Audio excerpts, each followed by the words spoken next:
Hi everyone, it's Michael from Yana. I want to talk a little bit today about Me Too, the global phenomenon around sexual harassment in the workplace, or sexual harassment of women generally. Australia's finally caught up. We had our Q&A show, which is like a politics show that we have over here, did a special episode on it for an hour last night. I'll talk a little bit about the episode and mostly about Me Too, though, a critique of Me Too from my own point of view. The episode itself, it was pretty shallow, and I didn't really ask any really big questions or anything. There was supposed to be a guy on there who was going to give the male perspective, but he's a lawyer, and his state's bar association barred him from going on. So it was really just, it was three women and a white knight kind of guy that was on there, and it didn't really go anywhere. I'd hoped to learn something before I did this video, but I think I knew everything that they were talking about anyway, and didn't give me any new perspectives. As for the Me Too movement itself, it's probably got a whole bunch of really good things about it, but I'm just going to leave that for someone else, because I don't think that I'm the person that should tell you why it's a really good thing. I would just be parroting other people's comments, and I promised myself that I'd never do that sort of thing, so I don't really have anything that I'm going to say positive about it. Please don't think that there aren't positive things about it. Just go to someone else's YouTube channel and find out what they are. My own opinions, my own critiques, go something like this. I think I've got about 10 of them. Number one, the whole Matt Damon principle thing was just terrible. Like, it's what I'm calling the Matt Damon principle. He said there was a spectrum of behavior. Of course there's a spectrum of behavior. What's wrong with saying that? But like, he just had to shut his mouth and apologize and say, oh, I'm not going to say anything in the future.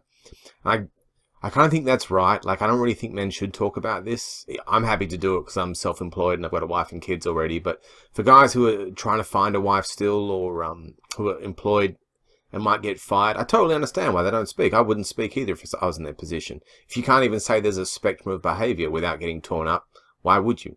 So that's the first big problem with it. That seems like a witch hunt. That really does. It seems tyrannical. The second thing that I would say about it is that you got a right to face your accuser. That's part of the rule of law. I mean, all these Twitter accounts, it could be like one girl with 10 accounts, or it could be like Russian bots or something.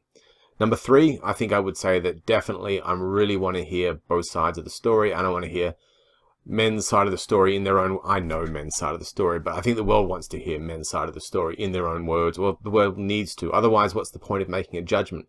If there's just one story in a courtroom and no one else speaks, you don't need a judge, you don't need a jury. It's just story time. You need a judge because there's two sides of the story, and we're only hearing one. The fourth issue I would have is something like Rose McGowan isn't elected. I know that sounds like a technical point, but the people who are in charge are just the people who are most famous, or are the loudest, or are the most outrageous, or something like that. And that's not a very good qualifier for who's in charge of a thing.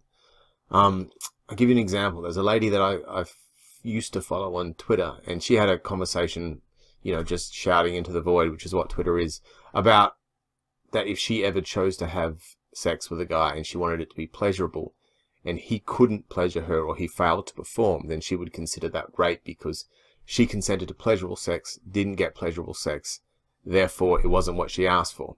And I get she's technically clever, and like, I get the loophole that she's found. I just find that silly and in bad faith. And if I found out there was a guy that was destroyed publicly, or laughably, in prison because he was tired and had a headache, like, that's crazy.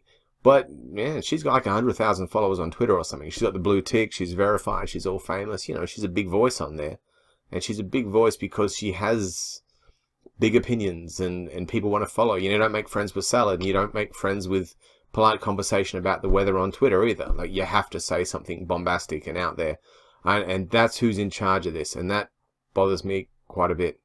What I'm up to, fifth point, is similar to that one. Rose McGowan doesn't have an ombudsman either,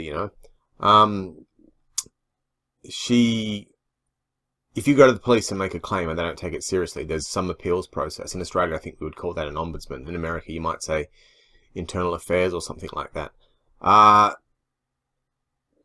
But this process, I mean, if she sees your tweet and hits retweet, it goes viral. If she doesn't, it just goes through to the keeper. And there should be a way of ensuring that there's an integrity behind these things, and that people don't get missed out. There's Aboriginal women 100 kilometers north of Alice Springs, and they don't even have an internet connection up there. We're never hearing their stories.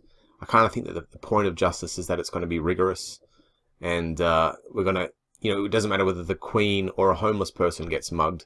They should both get the same amount of justice, and there's a process to ensure that every voice is heard. This clearly isn't that. I know it's not meant to be that. Like, I know this is just an outrage thing, but I'm going to critique it. So that's the point that I'm making. I think the sixth point that I would make is that this isn't a statistical sample, and fair enough, it's not supposed to be, but it's made out as though it is a good sample of the population, or because this is happening, we know what the population is experiencing, and there's an amount of bad faith in that it's being held out as a statistical sample. I want to give you an example, like just anecdotal or like hypothetically. I would imagine there's like multiple types of tweets that could be made on this sort of thing. Like one lady could say, yeah, I got asked out at work and it was a nice guy. We went out on a date, married him, got some kids now. One day we'll be buried side by side in a cemetery with loving words on our gravestones to each other. It was really great. It was the best thing that could happen to me. Second girl might say, yeah, someone asked me out at work and I said no, and fair play, play on, no harm, no foul. Third person might say, oh, I really wish that person would ask me out at work. I'm waiting. Maybe I should ask them. Oh, I wish they would ask me. And a fourth person says the classic Me Too thing. If someone asked me out, I felt threatened, felt that he had power over me, and that it was abuse of power. And all four tweets are significant, and all four tweets are relevant, and they all tell us about something. But we're really only hearing the fourth one because it's outrageous, but it's being played out as though that is women's opinion. No, it's some women's opinion. And fine, that's all right. But what about the other ones? And I've got if I can bring it up, I've got an article here that I found on our local website, The West, in which is titled "Aussie Women Give Wolf Whistling the OK Study." And a local professor, I believe, has done a report where she's studied, or she's surveyed female psychology undergraduates from 12 different countries on their perspectives on inappropriate behavior by men across 47 categories, ranging from forced sexual contact through to a stranger striking up a conversation. So, lead author Lorraine Sheridan from Curtin University School of Psychology, that's my uni, hooray Curtin, said women largely agreed that extreme behaviors such as forced sexual contact and kidnapping weren't acceptable. Largely agreed, but vast differences emerged in the grey areas, there's that term.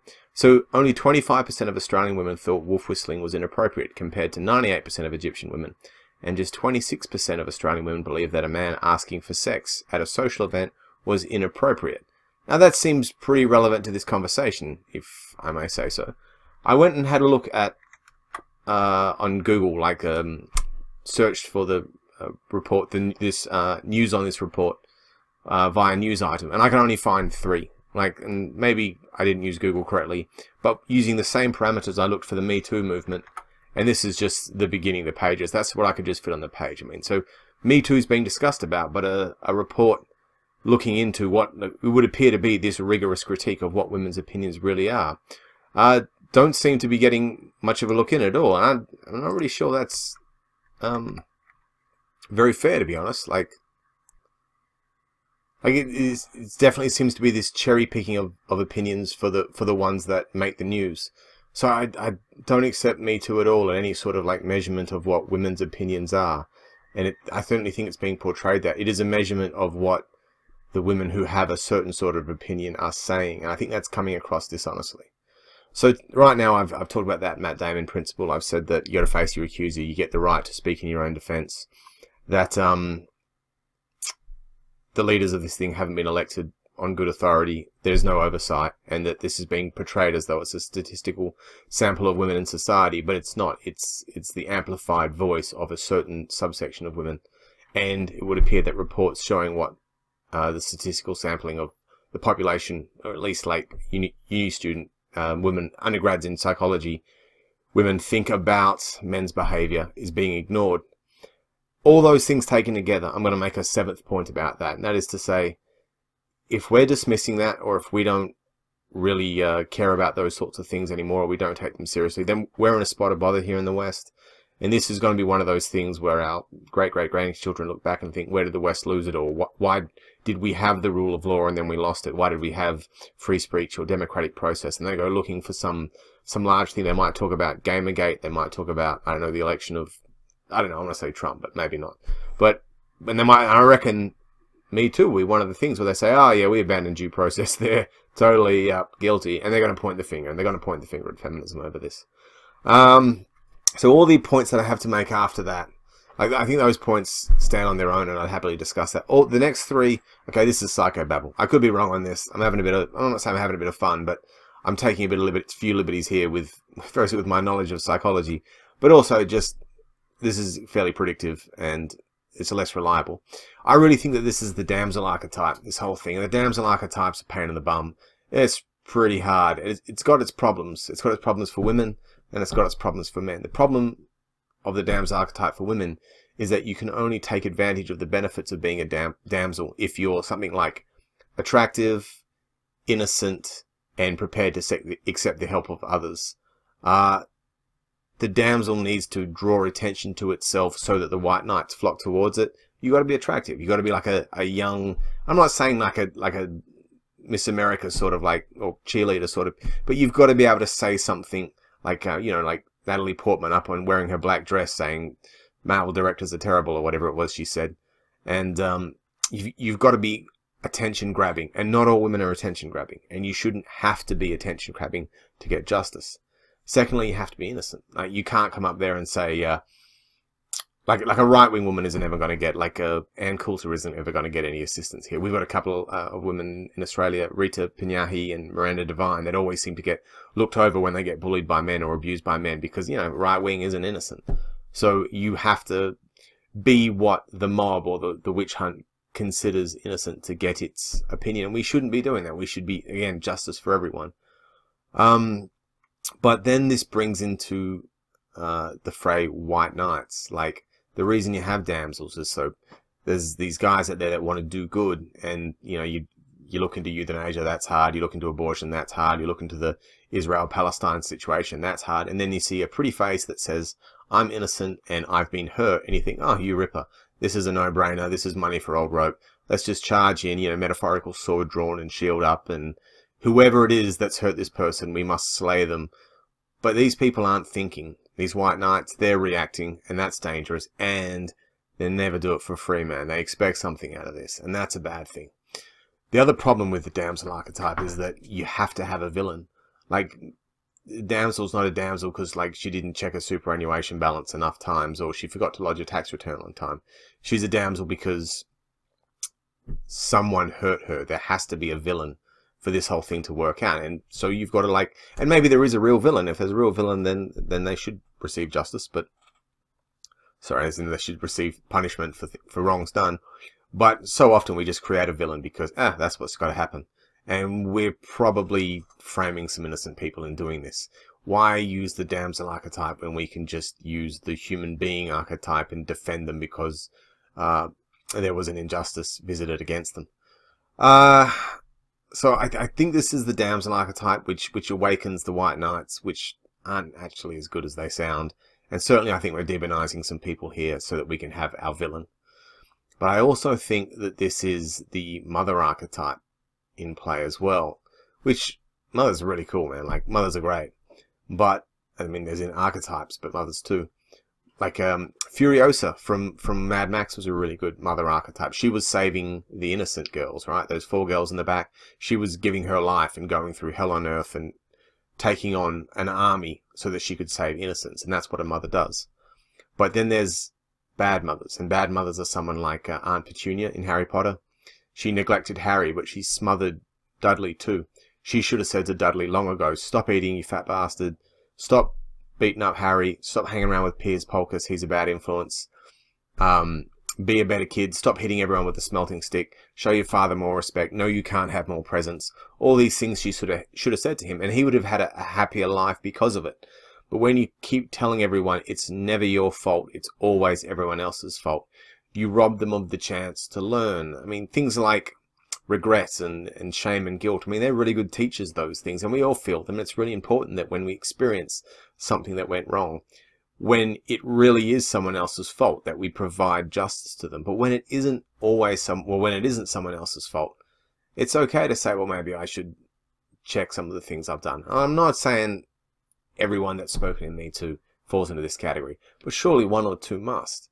And if we say, if you feel bad at the moment, then you must be a victim and there must be a villain and we'll all save you. Then maybe we're just being like Aunt Petunia is to Dudley over this. Maybe there's a time and place to say, well, let's see what else we could do to make your life better. The last thing that I would say is that I think Me Too kind of takes the hero archetype away from women a lot. And the thing about that hero archetype's great for so many reasons, but one of the reasons it's so good is the hero does what the hero does for his or her own reasons, right? So at the end of Mad Max just walks off into the crowd, and he doesn't receive accolade or acceptance or acclaim or applause or anything. He does what he does for his own reasons. John McClane in Die Hard's always like that. He never gets rich out of all that he does. He never gets a medal. He never becomes Sir John McClane. He's just a guy that does the right thing and then goes home at the end of the day. And what's so good about that is that like if you're losing weight because you want some girl to like you, if you're putting on muscle because you want some girl to like you, and then she doesn't like you, I mean, you're going to put all the weight back on. Are you going to stop going to the gym immediately? Your motivation to do good is gone, so you're going to be demotivated. But if you're doing what you want to do for your own reasons, I mean, you're unstoppable. And a hero that wants to do what he wants to do because he chooses to, like Katniss in the Mockingjay one, Hunger Games. She doesn't want to see her sister go off into the Hunger Games, so she just makes a choice, bang, she makes it, and off she goes. And she's not working for a wage or doing it, she's not on a contract or anything. She's genuinely being heroic for her own reasons. And that makes her very powerful and unstoppable. She's committed to the game. But if you've been hurt and you want to come forward, I mean, of course you should, and that is heroic in itself. But if you're a celebrity and you're getting stuff out of this, whatever it is, more followers on Twitters or acclaim or something like that, if you're doing this as a guy because you think, well, girls will like me if I Me Too for them or something like that, then you're not really doing this for the right reasons, and it isn't that powerful, because as soon as you find out the girls won't sleep with you just because you wore a feminist t-shirt or something like that, then you're going to stop being a feminist. I guess my point is that we're adding motives and making the reasons for doing Me Too impure by putting it in the media, by people getting more followers on Twitter, going viral or whatever, or getting that virtue signaling moment where some dude on TV says, you know, some Justin Trudeau moment where you say, I'm a feminist and Me Too, and then your approval ratings in the electorate polls go up. Is he really a feminist, or is it just getting votes? Who knows? So we're introducing benefit or applause or acclaim or acceptance for the people that are Me Tooing, and therefore they're not heroic anymore. They're just working for a wage, so to speak. Anyway, that's my thoughts on it. The last 3 were psychobabble. If you don't like it, I'm probably wrong. The first 7, by all means, let me know what you think in the comment section, and subscribe if you like my videos. And I'll see you soon. See you, everyone.